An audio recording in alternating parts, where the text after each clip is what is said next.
In season 2 of Bridgerton, Kate and Anthony's romance is defined as much by what is withheld as by what is expressed. For most of their story, they do not allow themselves to acknowledge what they feel, bound instead by duty, expectation, and their roles within their families. And yet, despite this restraint, their emotions are palpable. What makes their relationship so compelling, along with the writing and performances, is the way the show visually communicates everything they refuse to say. Through camera movement, lighting, score, and costume, the series turns longing and desire into something we can actually feel. This video has 3 parts and will explore how Bridgerton constructs Kate and Anthony's romance through visual storytelling, focusing on 3 stages of their relationship. Across these stages, costume colors change or match, the camera draws in closer, the music mirrors their feelings, translating the gradual collapse of the emotional barriers they try so hard to maintain. The first stage of Kate and Anthony's relationship is defined by restraint. Before either of them is willing to acknowledge what they're feeling, the show communicates it through visual cues instead. Their first meeting takes place at dawn. Anthony mistakes Kate for someone in need of help and follows her, only to find himself in a horse race. She clears a hedge without hesitation while he comes to a stop in front of it. The moment she drops her hood, he smiles. He's fascinated by her almost immediately, and as he'll repeatedly say throughout the season, he's never met anyone like her before. It's safe to say the feeling is mutual, but Anthony really likes her. They meet in a space that already belongs to both of them. They ride at dawn for the same reason. It's one of the few moments in their lives that isn't dictated by family obligation or society's expectations, and for a brief moment, they get to be themselves. The costumes reinforce this idea. During this first stage, Kate is mostly dressed in dark teals and deep purples, with exceptions, but we will get to that. They're bold, commanding colors that reflect the guarded version of herself she presents to the world. During the riding scene, her hair is down and loosely braided, but once she arrives at Lady Danbury's house, it's pulled back tightly. Her makeup is minimal, her posture is formal, and she's entirely focused on her role as Edwina's protector. The tension between Kate and Anthony becomes obvious during their first confrontation at the first ball of the season. Kate watches Anthony from a distance, moving through the crowd to keep him in sight before eventually following him outside. The interest is already there, even if neither of them would overtly admit it. What stands out in this scene is how different it feels from the show's usual romantic moments. The camera is handheld, creating a subtle sense of tension, but also a bit of intimacy. Also, there is no music. Without the usual orchestration, we're forced to focus entirely on the conversation itself. Their connection feels immediate and slightly volatile. It's basically 2 stubborn people challenging each other. The costumes continue telling a story of their own. After this scene, Kate appears in lilac for the first time. As the show later establishes, lilac is associated with first love. Throughout the season, her wardrobe tracks feelings she refuses to acknowledge. She wears her bold, darker colors, but as her feelings for Anthony increase, her palette becomes lighter. Their first prolonged eye contact is framed primarily through Kate's perspective. The camera stays close to her, and the moment lands less as a romantic breakthrough and more as a realization she doesn't want to have, and she looks genuinely caught off guard by her own feelings. By the time they arrive at Aubrey Hall, the visual language is becoming clearer. Kate continues wearing lilac during some of her most significant scenes with Anthony, including Pall Mall and the dinner that follows. Despite these changes, she remains guarded. Her hair is still tightly styled, her appearance remains controlled, and she refuses to let anyone see what she's feeling. The dinner scene is where restraint reaches its breaking point. As Anthony prepares to propose to Edwina, he looks at Kate first because he already knows what saying yes would mean. Kate looks away. Anthony smiles, finds its answer, and ultimately cannot go through with the proposal. In this scene, the camera remains steady. The music is barely present, and almost all of the storytelling comes from the performances. Anthony wants to know what Kate thinks, but is also a bit scared to do so. Kate seems a bit jealous because why else would you look away instead of smiling in approval? And he loves that. These small glances, brief hesitations, and subtle expressions communicate everything we need to know. It's also the last quiet moment before everything spirals out of control. If the first part of the relationship is defined by restraint, the second is defined by gradual collapse. At this point, the show's visual language begins to change alongside them. The camera becomes more restless, close-ups become more invasive, and scenes are increasingly filmed from a subjective perspective. Instead of simply observing Kate and Anthony, we're pulled directly into what they're feeling. The shift begins with the bee sting scene. Before this moment, Kate is starting to change. The severe version of Kate we met at the beginning of the season is slowly disappearing. A few loose strands now frame her face, her makeup is softer, she's still guarded in a sense, but for the first time, we're starting to see what's underneath.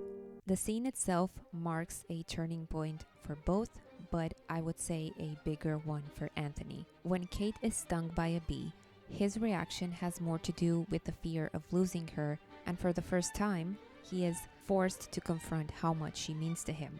The cinematography reflects that panic immediately. The camera moves into tight close-ups, forcing us into their personal space. Handheld shots add to the sense of instability, while tilted angles make it feel as though Anthony's world is literally shifting beneath him. Rapid cuts between them leave almost no room to breathe. Even the music mirrors what's happening internally. The frantic violin piece feels like an extension of Anthony's panic attack while simultaneously building the romantic tension between them. The scene becomes so overwhelming that they almost kiss before being interrupted. Afterwards, they immediately separate. Kate is clearly affected, but Anthony is completely undone. He leans against a tree, struggling to collect himself, and the low-angle shot that follows makes him look as disoriented as he feels. His obsession with Kate begins. The hunting scene pushes this even further. As Anthony shows Kate how to shoot, the moment their hands touch, the world around them begins to fade away. Time seems to slow down, the sound design narrows into a rushing wind, and the scene adopts a distinctly subjective perspective. We aren't simply watching Anthony fall in love anymore, we're experiencing alongside him. We also get a visual reminder of their connection. Their costumes match colors and they wear similar hats. By the time we reach the library scene at the Bridgerton ball, Kate's transformation is becoming impossible to miss. She's wearing pink for the first time. Her hair and her makeup look more romantic. The barriers are beginning to crack. The scene itself is built almost entirely around proximity. Anthony struggles to maintain his composure as he moves closer to her. Time briefly slows down, accompanied by the sound of a heartbeat, before he regains control and continues speaking. The camera follows, moving closer alongside him. The music is quieter than in previous scenes, creating a sense of intimacy. The closer they get, the tighter the framing becomes. We move between over-the-shoulder shots and extreme close-ups until there is barely any distance left between them. Once again, it feels like the moment is building towards something neither of them can stop, and once again, they're interrupted. All of this culminates in the library scene after the Sheffield dinner. By this point, the performance of indifference has completely fallen apart. For the first time, they openly admit how difficult it has become to resist what they feel. The scene strips away almost everything. There is very little music. The lighting is dim and heavily contrasted, and the focus remains entirely on Kate and Anthony. What stands out most is the camera work. There's a long handheld shot of Kate as Anthony is telling her how hard it's becoming to be in her presence. She moves across the frame while he speaks, and the shot almost seems to create space for her to process what she's hearing. Then comes the famous "You are the bane of my existence and the object of all my desires." The camera remains close, shifting around Kate as Anthony finally says what both of them have spent the entire season trying not to admit. The music doesn't arrive until he moves closer to her, and even then it's restrained, allowing the performances to carry the scene. As Anthony tells Kate, "The things I could teach you," the camera pans down on Kate's shoulder, almost as if the moment is too intimate for us to witness. All Kate can do is exhale, and then she whispers, "I didn't ask for this, to be plagued by these feelings." By the end of the scene, the handheld close-ups, tilted framing, low lighting, and restrained score have all come together into the same purpose, showing two people who have completely lost control of feelings that took them both by surprise.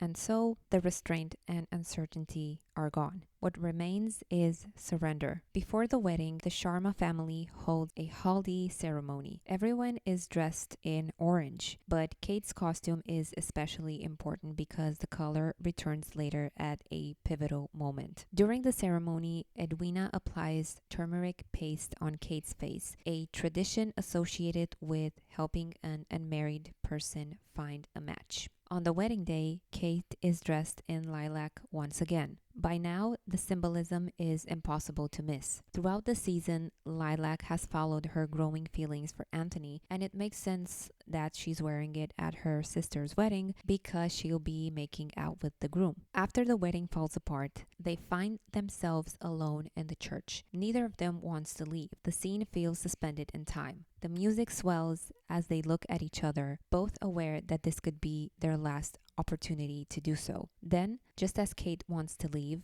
the music stops for a beat, and they get drawn together into a kiss. The camera captures the emotional high through an arc shot that circles around them as they finally give in. Everything that has been building throughout the season is released at once. Kate's hands are in Anthony's hair. Anthony holds onto her waist, and for the first time, there is nothing standing between them. The following episode continues that shift. Their costumes begin mirroring each other more closely, and at a later time, it seems like Kate's makeup, her entire look, in fact, are reflecting the kiss. The same sense of surrender carries into their intimate scene later. For one final time, the camera adopts the subjective style that has defined their relationship. There is almost no music, allowing the moment to feel raw and immediate. Anthony moves towards Kate, catches the scent of her perfume, and the camera begins to sway gently. What I love about this scene is how it visualizes Anthony's perspective. Even since their first encounter, he's been completely overwhelmed by her presence, and the camera reflects that. It tilts slightly, moves closer, and creates a sense of intimacy that feels almost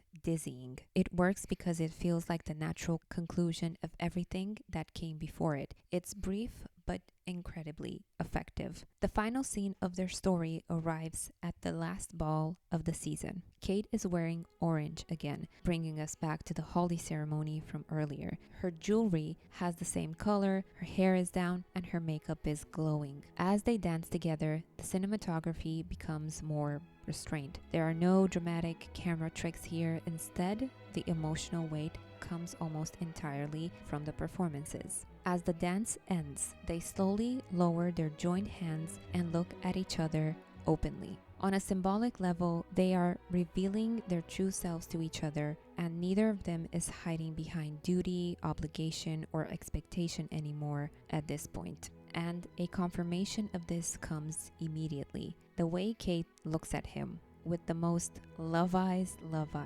I've ever seen. I saw this described as lightning in a bottle, and I agree. It's one of those rare acting moments where you completely understand what a character is feeling without a single word spoken. The confession scene that follows continues this idea. When they meet alone in the garden, the camera is completely steady.